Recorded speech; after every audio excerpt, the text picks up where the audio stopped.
ఈరోజు మనం ఉగ్గు తయారీ ఎలాగో నేర్చుకుందాం. 100 గ్రాముల కందిపప్పును, 100 గ్రాముల శనగపప్పును, 100 గ్రాముల మినప్పప్పును, 100 గ్రాముల పెసరపప్పును, 100 గ్రాముల ఎర్రపప్పును తీసుకుందాం. మొత్తం కలిపి అరకిలో ఉంటాయి. ఈ అరకిలోకి ఇంకో అరకిలో బియ్యం తీసుకొని శుభ్రంగా కడిగి గాలించుకుందాం. బియ్యం కానీ పప్పు కానీ మంచిగా గాలించుకోవాలి. మరి గాలించుకోవడం కూడా కొంతమంది పిల్లలకి ఇప్పటి వాళ్ళకి రావట్లేదు, అందుకే అది కూడా చూపిస్తున్నాను. 2 గిన్నెలు కూడా అంచు ఉండాలి. దీనికి అంచు లేకుండా పర్వాలేదు, కానీ దీనికి అంచు ఉండాలి. ఈ అంచున్నాక ఇట్లా ఇట్లా పోసుకొని ఇలా అనుకోవాలి. ఈ వాటర్ ఉన్నంతసేపే బియ్యం రావాలి. ఇక తర్వాత గట్టిగా బలవంతంగా బియ్యం రాగద్దు. కొంచెం వచ్చిన తర్వాత మళ్ళీ ఇట్లా మళ్ళీ అనుకోవటం, మళ్ళీ వాటర్ ఉన్నంతసేపు ఇట్లా రావాలి.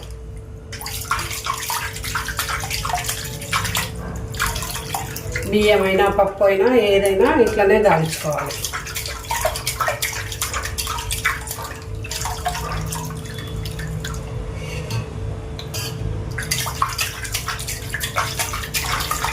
గారెలు పోసుకున్న పెసరపప్పు అయినా ఇట్లనే గాలించుకునేది.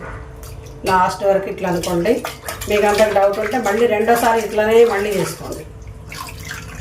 ఈ ప్రాక్టీస్ అయిన దాకా 2 సార్లు చేసుకోండి. తర్వాత మీకే అర్థమైపోద్ది. ఇట్లా లాస్ట్ వరకు అనుకుంటే లాస్ట్కి రాళ్ళు ఉండిపోతాయి. ఏమైనా ఉన్నా కూడా అందులో మిగిలిపోతాయి.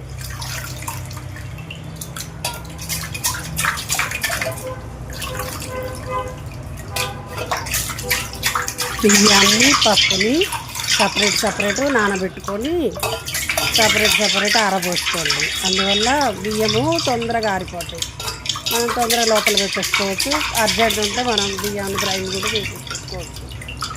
అందుకని బియ్యాన్ని పప్పుని సపరేట్ ఆరబోయడం వల్ల మనకి తొందరగా పప్పులు కూడా తొందరగా ఆరిపోతాయి. 2 కలపడం వల్ల మళ్ళీ లేట్ అవుతూ ఉంటారు అన్నమాట. అందువల్ల సపరేట్ ఆరబోస్తుంది. లేదండి, ఏం రావలేదు, శుభ్రంగా ఉంది. ఇట్లా అనుకున్నా మీకు టక్ టక్ సౌండ్ అయింది. రైట్, గాలిటం అయిపోయింది. పప్పు అయినా బియ్యం అయినా ఇట్లనే కాల్చుకోండి. చక్కగా ఒకసారి కడుక్కొని నీళ్ళు వేసుకొని ఆరబోసుకోండి. 50 గ్రాముల బాదం పప్పు తీసుకోండి. దాన్ని కూడా సన్న సెగ మీద నిదానంగా వేయించుకోండి. మాడపోకుండా చూసుకోండి. అట్లా ఉంచి లైట్గా వేయించి పెట్టుకున్నా పర్వాలేదు, లేదంటే పొట్టు తీసుకొని పెట్టుకున్నా పర్వాలేదు. జీడిపప్పుని ఇట్లా సన్నటి సెగ మీద కొద్దిసేపు వేయించుకోండి. కొద్దిగా పచ్చిపోయేటట్టు అంతే.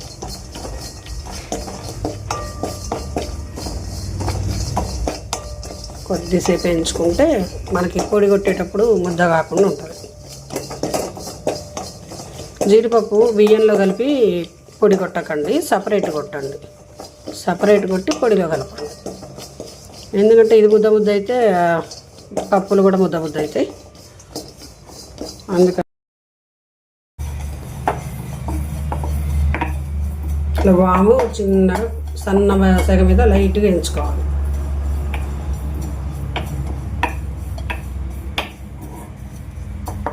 కొద్దిగా వాము గ్రైండ్ కాదు కాబట్టి కొంచెం పప్పులలో కలిపేసి గ్రైండ్ చేసుకోవచ్చు. చక్కగా వేగిపోయినాయి, చూడండి గలగల అంటున్నాయి. వేగినాయి.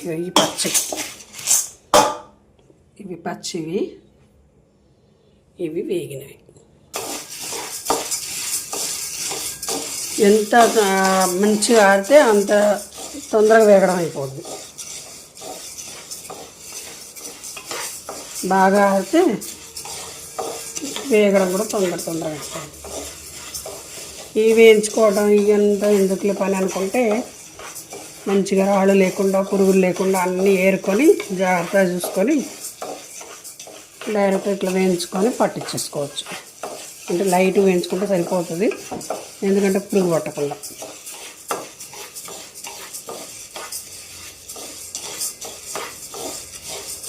చంటి పిల్లలకు కదా కడిగి గాలిచ్చి మంచిగా ఆరబోసి వేయించుకొని పట్టిస్తే మంచిగా ఉంటుంది. ఇలా చక్కగా పౌడర్ కొట్టుకోవాలి. చిన్న మిక్సీ జార్ అయితే చిన్న మిక్సీ జారీలో అయితే తొందరగా గ్రైండ్ అవుతుంది, మనకు మంచిగా ఉంటుంది. వీటిలో పొడి కొట్టేసుకోండి. ఈ ఉగ్గుని 6 నెలల పిల్లల నుంచి 3 సంవత్సరాల పిల్లల వరకు కూడా పెట్టుకోవచ్చు. మనం ఒక పూట సిర్లాక్ పెట్టుకున్నా రెండో పూట ఈ ఉగ్గులు పెట్టుకోవచ్చు.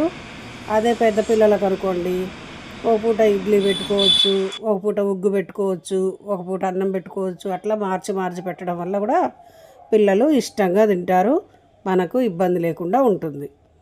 ఓకే ఫ్రెండ్స్, ఈ ఉగ్గు నచ్చిందా? Like, share and subscribe. Thank you for watching.